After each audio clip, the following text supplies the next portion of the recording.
What's up, y'all? I'm Yancey from Kickstarter. First, a shout out to the woman up front for having our back with Facebook. I appreciate that. So Kickstarter's been around for 7 years. We launched 7 years ago, 2009. We have been live here in Germany for 14 months. So it went live end of last May. In those 14 months, there have been 16 million euro pledged to German projects and creators. And most excitingly, throughout this year, the success rate for German projects is going up month by month, which means that this is a model that is growing and people are becoming more accustomed to, which we're really excited to see. I wanted to shout out 2 quick projects before I get into the talk that I just think are worth putting up on a big screen. There we go. First is a subwoofer on your wrist, clearly something we all need. But the Baselet, a very clever project, up to almost €500,000 in pledges in just a couple of weeks. And another one that I backed, this is a designer in Frankfurt who's done about a dozen projects. This one turning Albert Einstein's handwriting into a font. So it's a very diverse and disparate world on Kickstarter, which is something that we like a lot. And today I want to talk a bit about some of the values behind Kickstarter and what I think it means to be an entrepreneur today.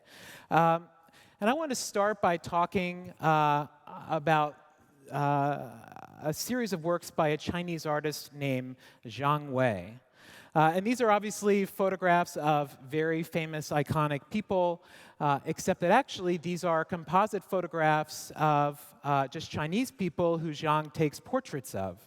And his thesis is that in this mass media age, we are defined more by the media heroes than we even are by ourselves. So each of these photos is a composite of 1,000 different faces, Chinese faces, and it's just showing how that is a lot of what defines us. Now, I think if we think about footballers or pop stars or teenagers, we think, sure, everyone has their idols that shape the way they think about things, but this is also true in technology, and I think it's important to be aware of the ways that we are influenced.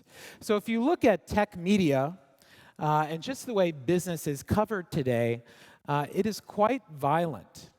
It is extremely aggressive, out for blood, go to war, own the world. Companies are judged not by how many jobs they create, but by how many jobs they end. Those are the ones that are celebrated. It's very divisive. It's very aggressive. And at the core of this, of course, is money. It's people investing money in these companies, people trying to make more money for themselves, and ultimately, that is the end goal of all these things, infinite growth for the desire of infinite riches. Now, of course, when all of society works this way, the results are horrific. It is inequality. It is an incredibly imbalanced society, and it is one that is increasingly led by a money monoculture of just people trying to optimize their money to make more money, and the rest of the world is just a palette for them to operate on. And you see this across everything. In music, a shockingly high number of hit pop songs are written by 4 mostly bald Scandinavian men. In Hollywood, most of what we see now are sequels or remakes of existing IP, all presented in IMAX and 3D.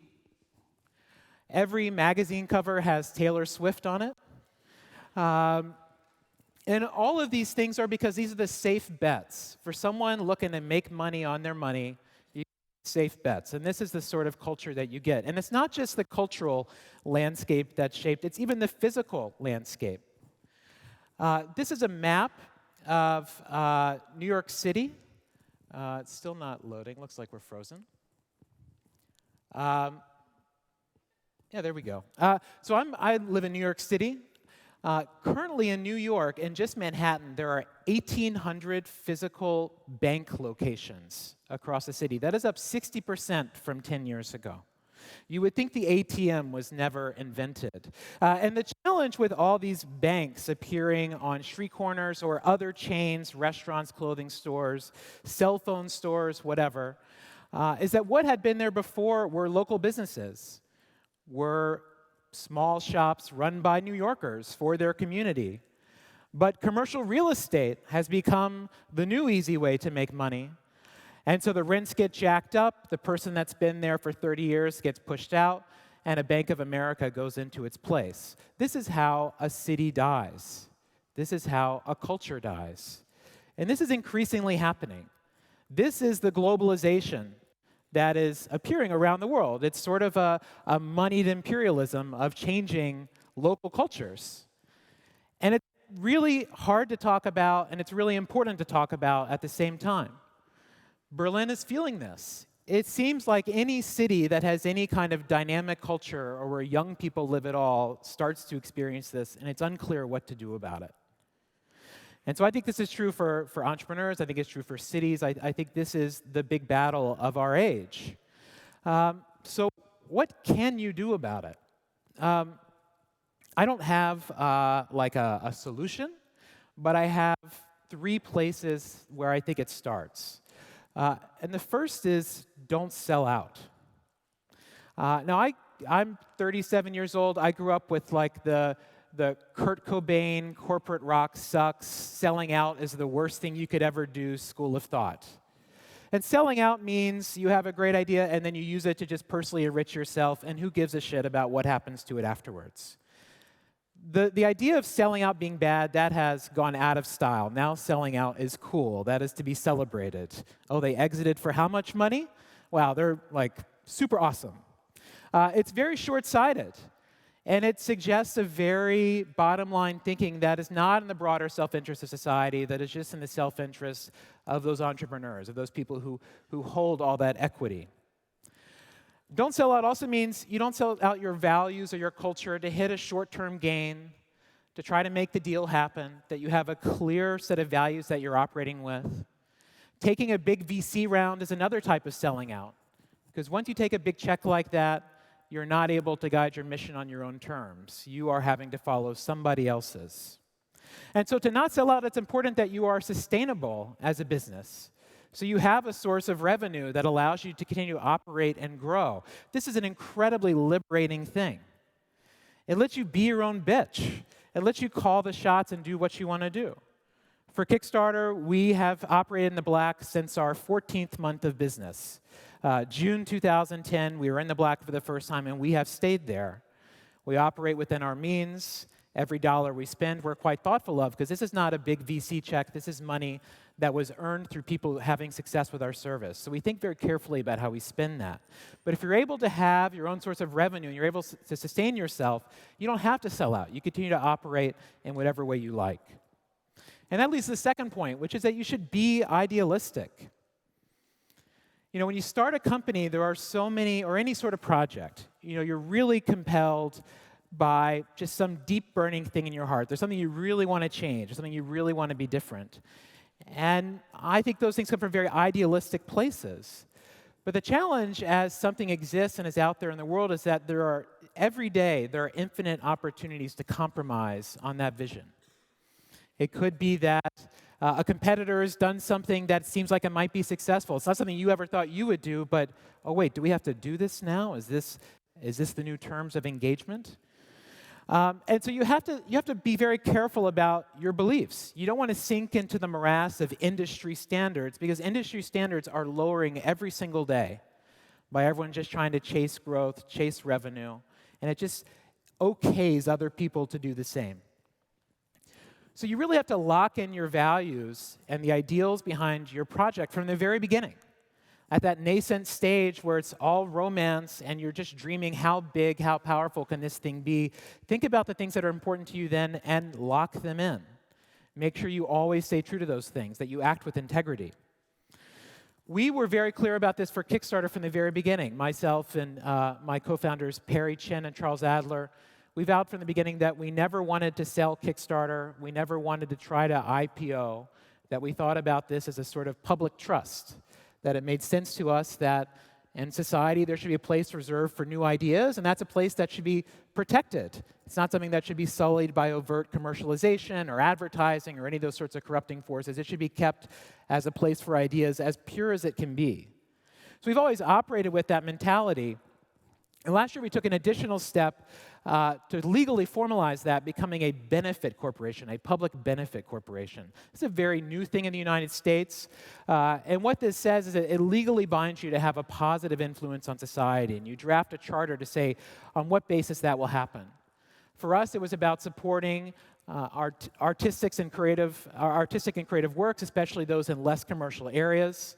It includes a pledge to not employ legal but esoteric tax avoidance strategies. It includes a pledge to engage with issues facing artists and creators beyond our walls.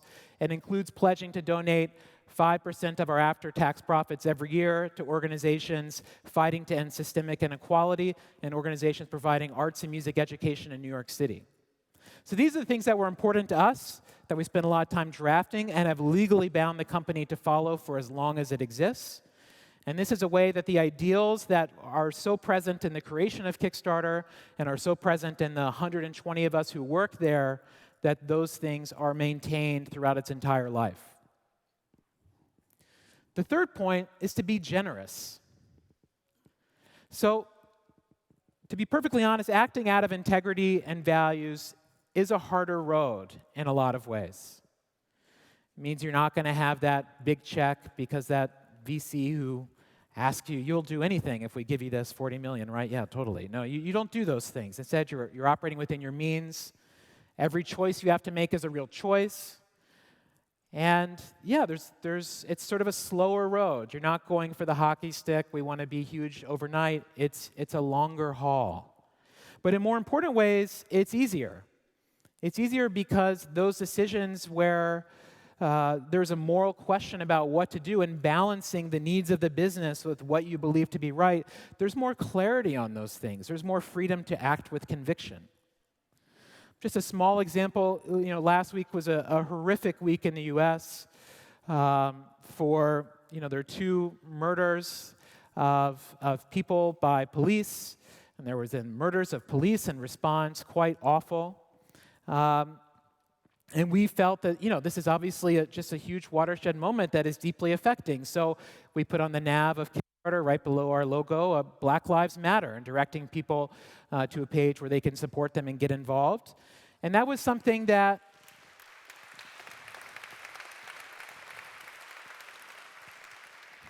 it's obviously a small thing in the grand scheme of things, but there's a clarity for us about there's something wrong. We really have a strong position on this, and we need to express it. And we need to feel free to do that. And so because these things are in place, we have the freedom to act with conviction.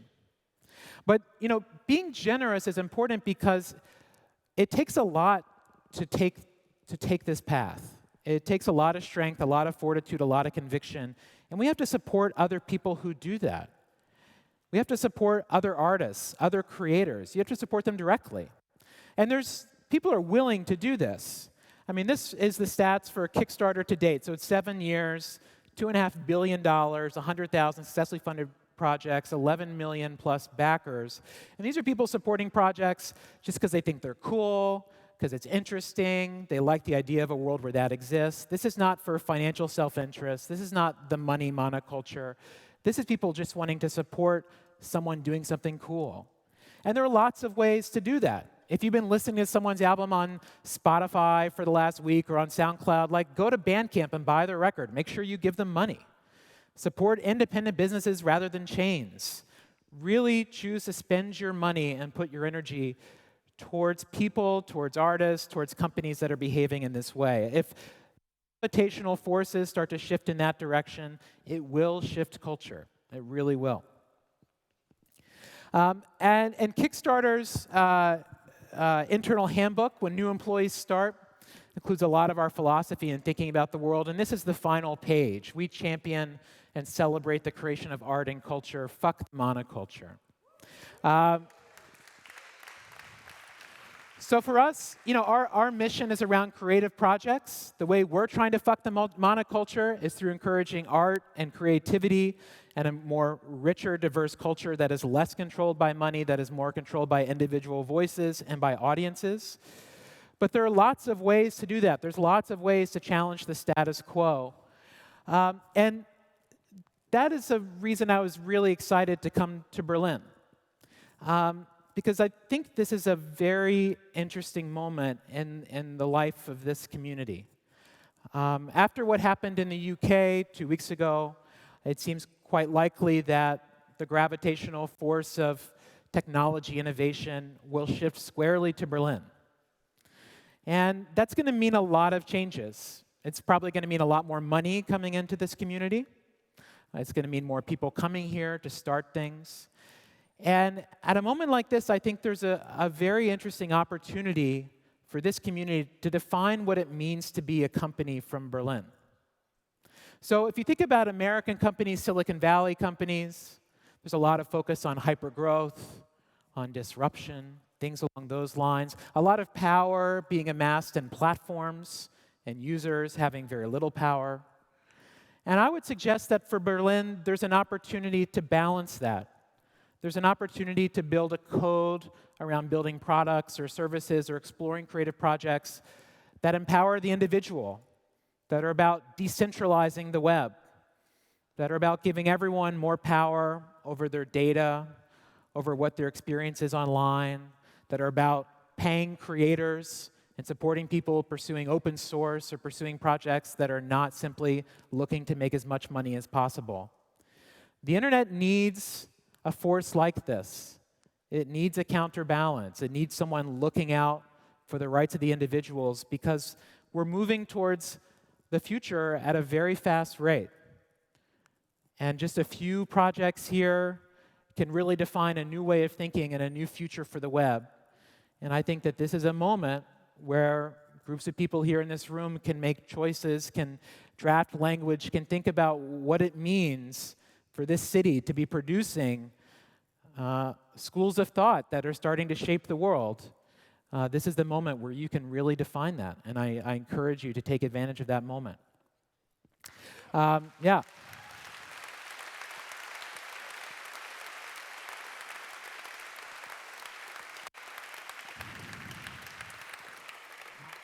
And that's all I've got for you. It's such a privilege to speak in this room and be with all of you. Just thank you so much for listening and for having me here today. And yeah, thank you so much.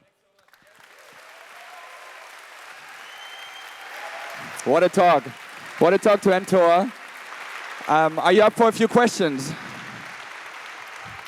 Are you up for a few questions from the audience? Sure. Yeah, cool. Yeah.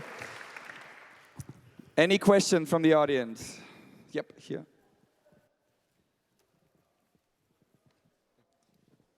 Thank you very much for this wonderful talk. I have one question where you said that we are more and more, or we can, as a consumer, decide where we are going in the society and that the society will shift at some point. Kickstarter is a good example, I think. I don't know if you know, Redbubble is a good example too. And where do you think we are in this transition? Are we on a good way, or are we stagnating, or? Yeah, it seems like it seems to me like it's growing. I mean, certainly, like just even the Kickstarter model, as we saw from the Facebook presentation, is continuing to grow. But I think that obviously there's a lot more empowerment happening along these lines. But there are critical mass moments where things change. I think in the U.S. we've seen this in the world of food and agribusiness. A big shift towards organic products that really took, I think, a lot of people by surprise, but it was really led by consumers saying, I'm just more interested in supporting these sorts of things and that sort of things. And all these giant companies that are just, focused on their own self-interest, they're like, okay, that's what we have to build now. So there's a co-opting of that maybe is not great, but ultimately it is shifting society in a more sustainable direction. So I think the swing is possible. I mean, I think a lot of people are ready for it. Yeah, thank you. Yeah. Hi. Yes, sir. Thank you for your motivational speech. I wanted to know the stand of Kickstarter towards Bitcoin and decentralized initiatives like Open Bazaar. Yeah, the question was, what do I think about Bitcoin and Open Bazaar? I'm starting to understand the blockchain. Starting to. I can fake it. Yeah, I'm very supportive of Bitcoin, Ethereum. I think Open Bazaar is a great project. I think a level of decentralized marketplace like that is quite radical, and I can't even begin to think about what all that means, but I'm very interested in models like that happening. We currently don't accept Bitcoin on Kickstarter because the currency fluctuations are so wild, and we don't collect your charge for like 30 days. So there's always some funkiness there. But certainly I root for the success of alternative models like those. Anything else? Any other question? Yeah.